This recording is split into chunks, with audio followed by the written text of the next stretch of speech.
Síðustu vikur hefur Kastljós ásamt þeim Jóhannesi Kristjánsinni og Aðalsteini Kjartansinni unnið að umfjöllun tengsl íslenskra ráðamanna og kjörinna fulltrúa við fyrirtæki í þekktum skattaskjólum.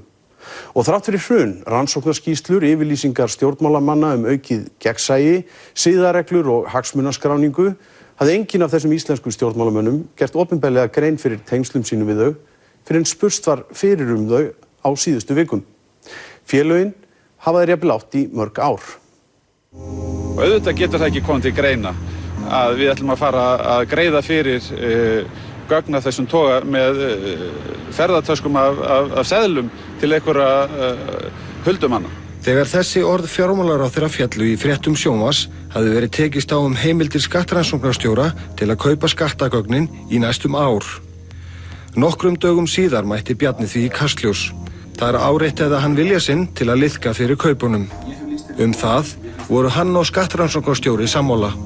Hefurðu sjálfur átt viðskipti í gegnum það sem hefur verið skilgreint sem skattaskjól, átt þar eignir eða farið með peninga í gegnum svoleiðis apparönd? Nei, ég hef ekki verið með neinar eignir í skattaskjólum. Ég hef ekki verið með neitt slíkt. Og á engin hlutabréf eða neina slíka hagsmuni í dag. Þannig að þú hefur aldrei átt eignir eða átt viðskipti í gegnum þessi svokölluðu skattaskjól? Nei, það hef ég ekki gert.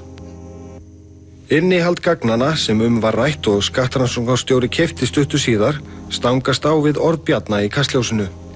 Gögn Mossack Fonseca sýna að Bjarni var einn eiganda aflandsfélagsins Falsson & Co.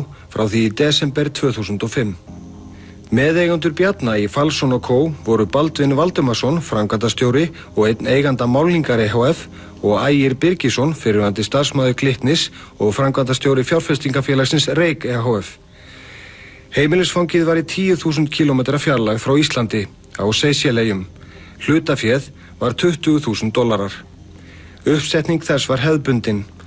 Landsbankinn í Luxemburg óskaði eftir skúffufélagi úr hillum Mossack Fonseca og tók frá félagið Falsson & Co. Með fylgdi stjórn og framkvæmdastjóri. Þar voru kunnugleg andlit, George Allen og Carmen Wong, líkt og í félagi forsætisráðherra. Landsbankinn gaf síðan fyrirmæli prókúruhafa Falsson, Bjarna og félaga hans 2 og að raunverulegir eigendur verði þeir hinni sömu. Óskað var eftir því að hlutabréf Falsson yrðu gefin út á handhafa og spurt hvort nokkuð þurfi að skrá bréfin á þremenningana. Eftir hrun Landsbankans í október 2008 fékk Mossack Fonseca beiðni að hlutabréf Falsson & Co. yrðu skráð á nöfn Bjarna og viðskiptafélaga hans, en ekki handhafa. Falsson & Co. hafði þá verið synjað að færa viðskipti sín úr Landsbankanum yfir til banka í Luxemburg, þar sem raunverulegir eigendur Falsson & Co. væru ekki skráðir fyrir því. Þegar við höfðum samband við Bjarna þann 12. mars síðastliðinn, sagðan félagið hafi verið stofnað utan eignarhlut hans og viðskiptafélaga hans íbúðarkaup í Emirates Crown turninum sem staðsettur hér í Dubai. Fjárfesting upp á 120 milljónir króna. Hann hefði alltaf gefið upp eignarhlut sinn í félaginu til skattayfirvalda hér á landi.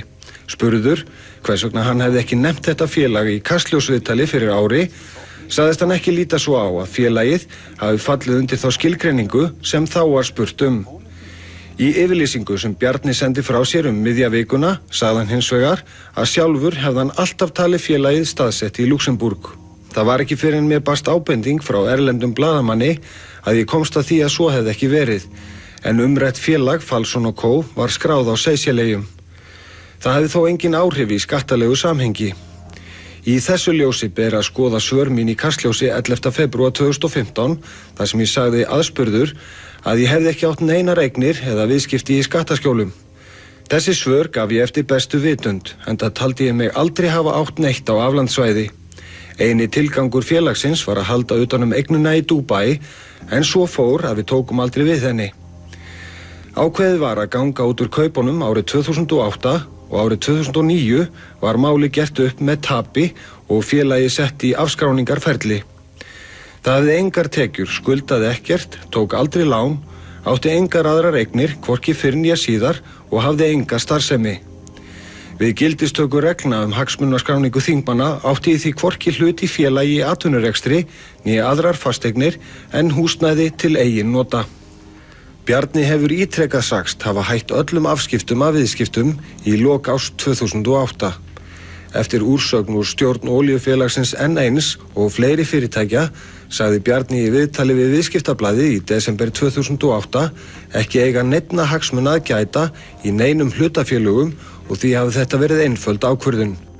Atburðir síðustu vikna í þjóðfélaginu leggi hins vegar enn meiri ábyrgð á herðar stjórnmálamanna. Bjarni segist ekki hafa átt starfandi félag eða fasteign sem gera hafi þurft grein fyrir í hagsmunaskráningu þingmanna sem samþykktar voru í mars 2009. Því hafi hann ekki þurft að gera grein fyrir eign sinni. Falsson & Co. var hins vegar enn starfandi á þeim tíma og uppgjöri vegna fasteigna viðskiptanna lauk ekki fyrir hálfu ári eftir að reglurnar tóku gildi. Í frétt TVF árið 2010 kom fram að Bjarni hefði tekið við greiðslum vegna sölu íbúðarinnar í Dubai. Þar er vitnað til tölvupósts Ægis Birgissonar sem sendur var á netfang Bjarna hjá Alþingi 23. október 2009 í því skyni að fá uppgefið reikningsnúmer Bjarna til þess að leggja inn á hann peninga vegna sölu íbúðarinnar. Bjarni gaf honum upp reikningsnúmer sitt í svissneska bankanum Julius Baer. Félaginu Falsson & Co. var ekki formlega slitið fyrir árið 2012 samkvæmt fyrirtækjaskrá á Seyðisfirði.